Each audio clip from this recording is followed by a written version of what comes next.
आपे अमारी जय श्री कृष्ण चेनल ने सब्सक्राइब न करी होय तो जय श्री कृष्ण चेनल ने सब्सक्राइब करी लो, जेथी करीने आपने नवा नवा विडियो आवता रहे ने आ विडियो ने लाइक अने शेर करो। प्रभु बिराजता होय ने त्यां प्रधान भाव नंदालयनो छे अने वैष्णवने त्यां प्रभु बिराजता होय ने त्यां प्रधान भाव ए निकुंजनो छे।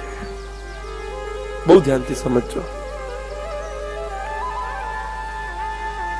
बालक बिराजता हो ए जे हवेली छे ने ए जे मंदिर छे ने त्यां बालक यशोदा स्वरूप कहेवाय अने आपणे बधाए कोई ने कोई मिसथी कोई ने कोई बहाने ए प्रभुना दर्शनार्थे ए प्रभुना दर्शनना मीसे के जे समय सारस्वत कल्पमां नंदालयमां ज्यारे व्रजभक्तो कोई ने कोई मिसथी कोई गमे ए बहानु काढीने एक बार हरिमुख निरखन एक बार प्रभुनु ए मुख कमल देखाई जाए एना माटे कोई ने कोई बहानु करीने जता रहता तो एम आपणे पण जई शकाय छे। बीजी वात, एक सखी एम मनमा विचार करे छे कब हो देखो मेरे घर माखन खात। क्यारे हूँ एवं जोईश के अहींया ज्यारे प्रभु माखन अरोगी रह्या छे ए मारा घरे अरोगे त्यारे गुरु ठाकुरजी पधरावी आपे छे अने ए ज ठाकुरजी तमारा घरमां बिराजे छे अने त्यारे तमे पोताना हस्ती एमने माखन अरोगावी शको छो। नंदालयनी मर्यादा छे। नंदालयमां तमने बधी सेवा नहीं मळे कारण के यशोदाजीनी कृपा जेटली हशे એટલી મળશે। તમે જેટલા આ ભાવથી જશો એમને જે ઈચ્છા થાય એ કૃપા કરશે એ તમને સેવા આપશે। પણ અહીંયા તમારા ઘરમાં જ્યારે પ્રભુ બિરાજતા હશે ત્યારે એ સંપૂર્ણ તમારા થઈને રહેશે। એ તમે કહેશો એમ કરશે। એટલે આ નિકુંજ નંદાલયનો ભેદ છે। છતાં હું બીજી વાત કહું, આનો અન્યથા અર્થ ન લેતા, એમ ન માનતા કે તમારું ઘર નંદાલય નથી। તમારું ઘર પણ નંદાલયનો ભાવ તો કરી શકાય છે। અમારા ઘરમાં પણ અમે નિકુંજનો ભાવ કરી શકીએ છીએ। પણ એક પરંપરા છે, આવી પરંપરા આપણે પ્રાચીન સાંભળતા આવ્યા છે અને એ ભાવ મને થોડો હિતાવહ પણ એટલે લાગે છે કે જેમ પ્રત્યેક સખીજન એ નંદાલયમાં યશોદાજીની આજ્ઞા માની અને જે કોઈ ભંડારાની સેવા કરે, કોઈ ફૂલની સેવા કરે, કોઈ સોનીની સેવા કરે, કોઈ અન્યત્ર કંઈક સેવા કરે, જે એ યશોદાજી કૃપા કરીને એને એ સેવાનું દાન કરે છે અને તે સેવા એ કરતા થાય, આગળ વધતા જાય અને પછી ધીમે ધીમે મનના અંદર ભાવ કરે તો ક્યારેક પ્રભુ કૃપા કરે પોતાના ઘરે બિરાજે તો પછી ત્યાં સેવા કરે। જો ઠાકુરજી બધાના ઘરમાં એને અલગ અનુભવ કરાવતા પણ છતાંય તેઓ નંદાલય તો જતા જ, બરાબર છે। એવો ક્યાંય ભાવ નથી કે પોતાના ઘરમાં જ પ્રભુની સેવા કરી અને ગુરુના પ્રભુના દર્શન કરવા જવાની કોઈ જરૂર નથી, કેમ કે એ આપણી શિક્ષા સ્થલી છે। ત્યાં જશો તો રોજ શીખવા મળશે। યશોદાજી કેમ લાડ લડાવે પ્રભુને એ વારંવાર જોવા મળશે તમને। એ જ રીતે મનના અંદર ભાવ કરો કે એવી રીતે હું પણ લાડ લડાવું। અહીંયા છે ને હુંસાતુસી નથી, અહીંયા ભાવ ઈ છે। એમનો વિચાર કરો કે હવેલીમાં આવડો હિંડોળો આપણે આવડો કરાવો, ઈ મતલબ નથી। અહીંયા ભાવ એ છે કે કેવી રીતે પ્રભુને લાડ લડાવે છે, પ્રભુને શું સુખ આપે છે, પ્રિયતમને શું સુખની અનુભૂતિ કરાવે છે। અહીંયા એવી રીતે હું પણ કંઈક કરું।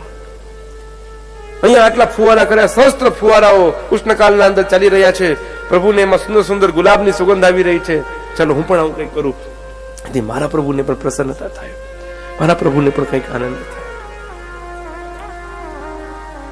એનો મતલબ કદાપી એવો ન હોઈ શકે કે આપણે એ નંદાલયમાં જવાનું બંધ કરી દઈએ, એટલે કે ગુરુને ત્યાં જવાનું બંધ કરી દઈએ। આપણાથી અનુકૂળતા થાય, સમય મળે, હા પેલી જવાબદારી તમારા ઘરમાં બિરાજતા પ્રભુની છે, એની સેવા મૂકીને જાઓ તો મૂળતા છે, કારણ કે ત્યાં તો બીજા 5 વૈષ્ણવ હશે। આ ઠાકુરજી તમારા માથે પધરાવ્યા છે, કેના માથે? તમારા માથે, તમારી જવાબદારી છે। એ ઠાકુરજીની ફૂલ રિસ્પોન્સિબિલિટી તમારા માથે છે। જ્યારે એક જન્મતા બાળકની જવાબદારી એના મા ઉપર હોય ને, બીજા કોઈ આગા પાછા થાય તો ચાલે, એની મા આગી પાછી થાય તો ન ચાલે। તો એમ એ ઠાકુરજીની જવાબદારી તમારા માથે છે। અને કદાચ આગી પાછી થઈ પણ હોય ને એની મા, તો એનું મન ત્યાં ને ત્યાં હોય કે બાળક શું કરતું હોય છે, રોતું તો નહીં હોય ને। બહેનોને તમને ખ્યાલ આવી જશે, તમે બધા જયારે માતા બન્યા હશો ત્યારે તમે આ અનુભવ કર્યો હશે જીવનના અંદર। કોઈ પરિસ્થિતિ તમારી એવી બની હોય કે થોડાક દૂર જવાનું થયું હોય, કદાચ કલાકો માટે દૂર જવાનું થયું હોય, કદાચ એક રાત માટે દૂર જવાનું થયું હોય, એ સમય તમે અનુભવ કર્યો હશે કે એ સમયનો જે બાળક અને માતા વચ્ચેનો જે એક નૈસર્ગિક સ્નેહ સંબંધ છે એ કેવો છે।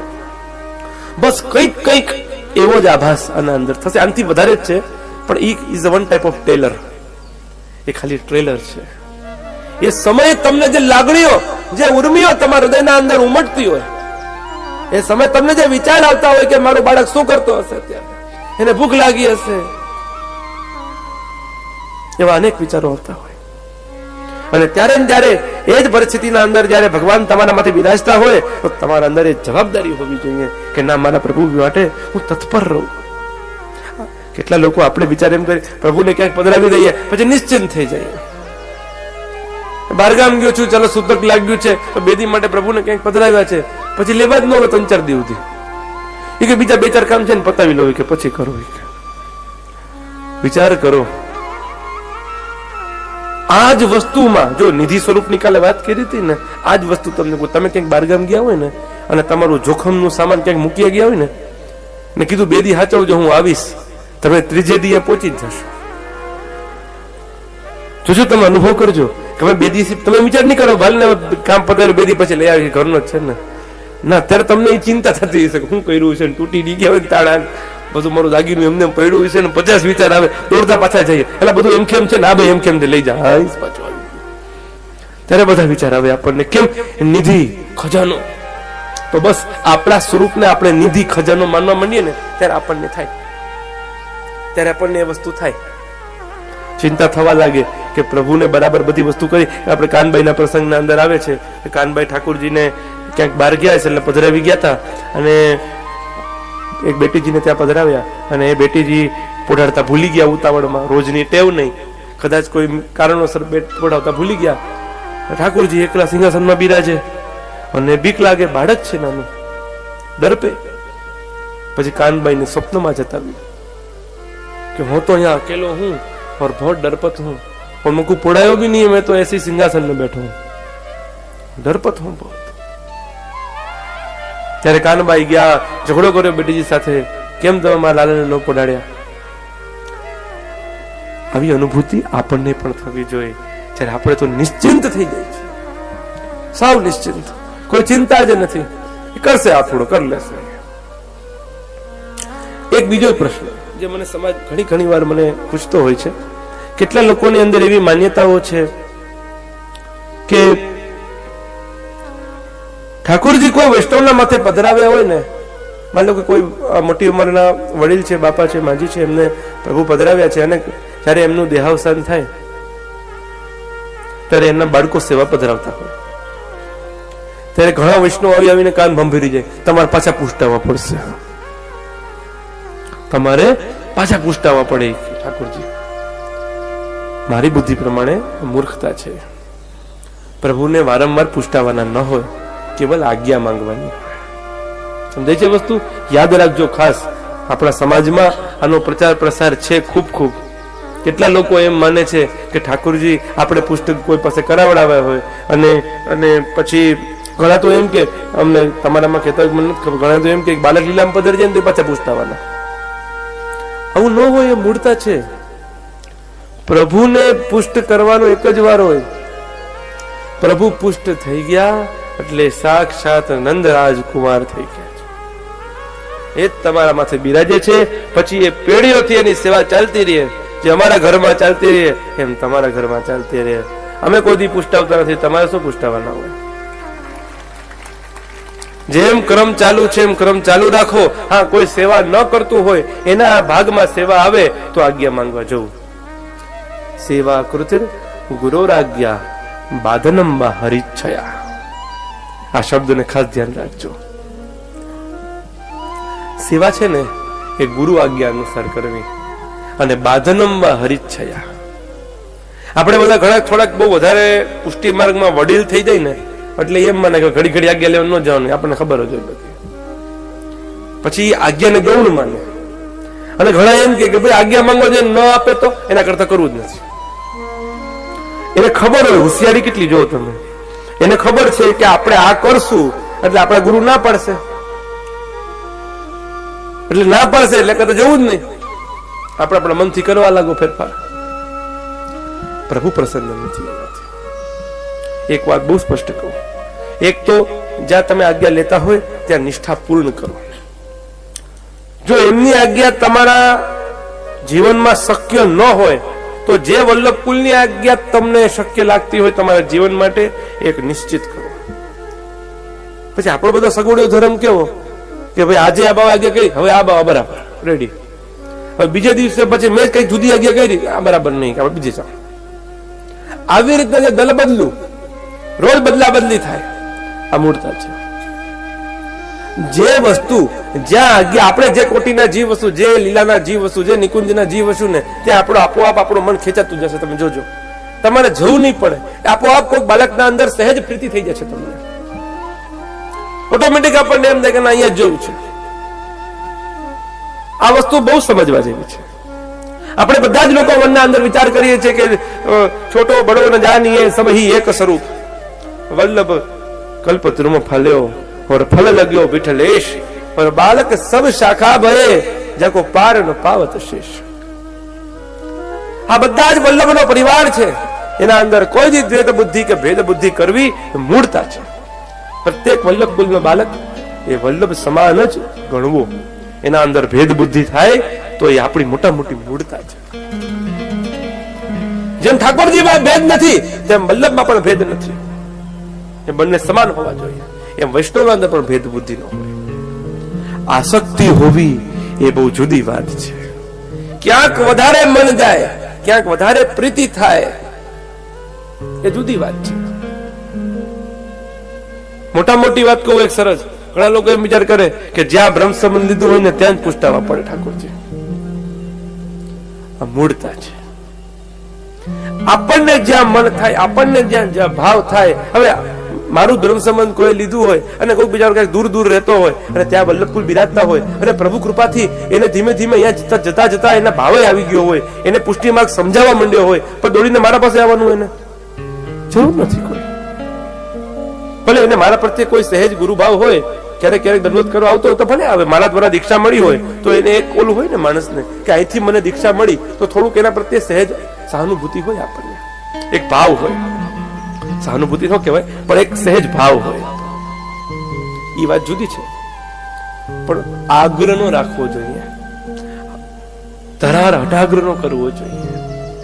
જ્યાં સૌકર્ય બને, જ્યાં ભાવ થાય, જ્યાં નૈસર્ગિક સ્નેહ ઉત્પન્ન થાય, જ્યાં ખરેખર એમ થાય કે ના આ જગ્યા એ સંપૂર્ણ છે, જ્યાં વલ્લભના સાક્ષાત દર્શન થાય, બસ એ જગ્યાને સંપૂર્ણ માનજો કે આ જગ્યા સંપૂર્ણ છે. અને બીજે ક્યાંય અપૂર્ણ છે એવું તો ન જ માનતા. બીજે પણ સંપૂર્ણ છે એ બીજા માટે હશે. આપણને જ્યાં ભાવ થાય, આપણને જ્યાં સ્નેહ થાય ત્યાં વધારે પ્રીતિ જાય. જેમ આપણા ઘરમાં જો પ્રભુ બિરાજે ને તો આપણને એના પ્રત્યે ભાવ વધારે હોય. પછી બીજા મહેમાન ઠાકોરજી પધારે તો શું એને શિંગાર નહીં કરાવીએ આપણે? એને સ્નાન નહીં કરાવીએ આપણે? ના ના, એના ચંપસ કરશું, શિંગાર કરાવશું, સ્નાન કરશું, એમનું પણ ધ્યાન રાખશું, ભોગ ધરશું. પણ આપણી આસક્તિનું સ્વરૂપ તો ક્યાંક હોવું જોઈએ. એમ વૈષ્ણવ પણ અનેક છે, પણ કદાચ તમે જોજો કોઈક વૈષ્ણવ સાથે તમને વધારે સ્નેહ હશે, કોઈ વૈષ્ણવ વગર તમને પણ નહીં ચાલતું હોય, કોઈ વૈષ્ણવ સત્સંગમાં નહીં આવ્યો હોય ને તમને પણ મજા નહીં આવતી હોય કે ફલાણી નથી આવી કે ફલાણો નથી આવ્યો. એ આવે પછી સત્સંગ કરીએ, કેમ કે આ नैसर्गिक स्नेह है।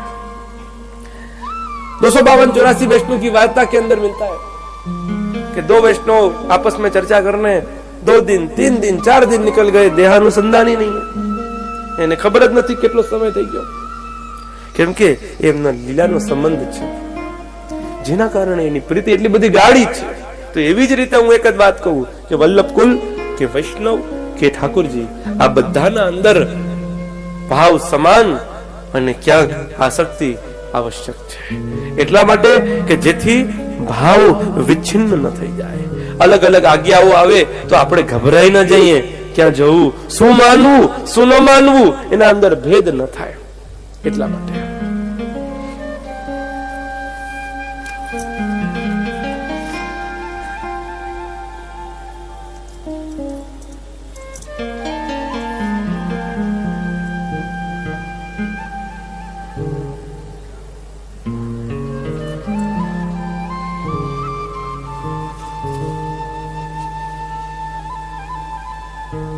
આજે આપણે બે ચાર વસ્તુની ચર્ચાઓ કરી કે જેના અંદર આપણે ભક્તિમાં આગળ વધતા ગયા અને જાણ્યું, અને મૂળ વસ્તુઓ મેં તમને જે સામાન્ય વસ્તુઓ કે જે જીવનમાં અતિ ઉપયોગી છે, ખાસ કરીને પ્રભુ પુષ્ટ કરાવવા, એના અંદર ભાવ મેં તમને બહુ સ્પષ્ટ સમજાવ્યો કે વારંવાર પુષ્ટ પ્રભુ થાય નહીં, એક જ વાર પુષ્ટ થાય, સેવા કરતા રહ્યો.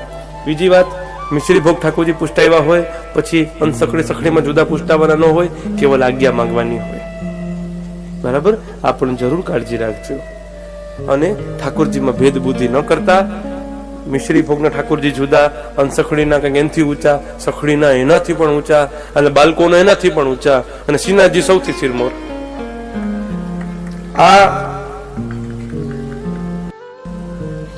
મૂળતા આપણે કાઢવી જોઈએ.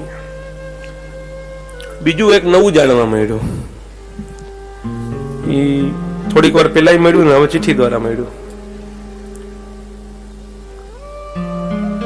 હવે કોઈએ એવો પ્રશ્ન કર્યો કે વલ્લભપુરની ઘરે ઉત્સવ હોય તો પ્રસાદ ન તો ક્યાં લેવાય? તો ક્યાં લેવાય તમારે પ્રસાદ? તો તેને 84 વિષ્ણુની વાર્તાઓ નહીં વાંચી હોય. સ્વયં ગુસાઈજી પોતે પોતાના હાથથી પાતરો ધરે છે, વૈષ્ણવોને પોતે લેવડાવે છે. શ્રી વલ્લભપુરનું ઘર નહોતું, અમે તો બહુ પછી ના છીએ, તો સાક્ષાત મહાપ્રભુજીના પુત્ર છે. ગુસાઈજીએ પોતાના વૈષ્ણવોને પોતે સામેથી વૈષ્ણવોને પાતરી કરી છે. એક વાત યાદ રાખજો, સામાન્ય જમવાની ડીશ કે આપણી પ્રસાદની પાતર, આ બંનેમાં જમીન આસમાનનો અંતર છે. કદાચ તમે ડીશના પૈસા ચૂકવી દેશો પણ આ પાતરની નોછાવર આજીવન નહીં આપી શકો. યાદ રાખજો, આ અમૂલ્ય વસ્તુ છે. જે પ્રસાદ રૂપે તમને આપવામાં આવી રહ્યું છે ને, એની ગણના, એનું મૂલ્યાંકન કરશો ને તો કદાચ જન્મો જન્મ ટૂંકા પડી જશે પણ આપી નહીં શકો. આનું મૂલ જ ન હોય. અનમોલ વસ્તુ છે, અમૂલ્ય વસ્તુ છે. ભગવત કૃપા હોય, પ્રભુની વિશેષ અનુકંપા હોય, આચાર્યચરણની કૃપા હોય, અને ત્યારે આ એક આજ્ઞા આપણને થતી હોય કે તમે આ પ્રસાદ લ્યો, અને એ પ્રસાદને ભાગ્ય માની અને એ પ્રસાદ ગ્રહણ કરવો જોઈએ. એટલે ઘણા એવા લોકો છે કે જેના અંદર ભ્રાંતિ છે. ભલે કદાચ હું એમ કહું ક્યાંક એના અંદર ભાવ સાચો પણ છે કે ભાઈ વલ્લભપુરનું આપણે કઈ ધરી શકતા ન હોય તો પ્રસાદ ન લેવું, એ વિચાર ન કરો તમે. ધરવું ન ધરવું એ બધી વસ્તુઓ આના અંદર મૂલ્યાંકન ન કરી શકાય. હા, આપણને ભાવ થાય તો ધરો, કંઈક ન ઈચ્છા હોય તો, શક્તિ ન હોય આપણા પાસે તો કઈ નહીં, ના ધરવું. પણ આમંત્રણ છે તો એ આમંત્રણને માન આપીને પ્રસાદ લેવો જોઈએ. હવે બધી વ્યવસ્થાઓ રાખી છે. કોઈ મર્યાદી વૈષ્ણવ છે કે જે મર્યાદ લીધા હોય એના હાથનું જ ખાતા હોય તો એમના માટે પણ આપણે વ્યવસ્થાઓ રાખી છે. અને કોઈને એવી તકલીફ નથી તો એને તો પ્રસાદ આનંદથી લેવો જોઈએ. હોટલોમાં જઈને ખાઈએ એના કરતા અહીંયા ખાવામાં શું આપત્તિ છે? અહીંયા તો અમારા જે વૈષ્ણવ છે એ પણ વ્રત કર્યું છે, ધોતી બંડીમાં બનાવે છે અને ખૂબ ભાવથી બનાવે છે, અને પ્રભુને ભોગ ધરે છે, અમારી આજ્ઞાથી ભોગ ધરે છે, પિતૃચરણની આજ્ઞાથી ભોગ ધરે છે. અને એ પ્રસાદ લેવામાં કોઈ દિવસ કોઈ પ્રકારનો અપરાધ લાગતો નથી. એટલું જરૂર કહું કે પ્રસાદ લેજો, જેટલો તમારી ઈચ્છા હોય, પણ પ્રસાદ લઈને જાજો. અનાદર ન કરતા પ્રસાદનો આદર કરજો તો આનંદ થશે. મને સૌથી વધારે મને આનંદ થશે.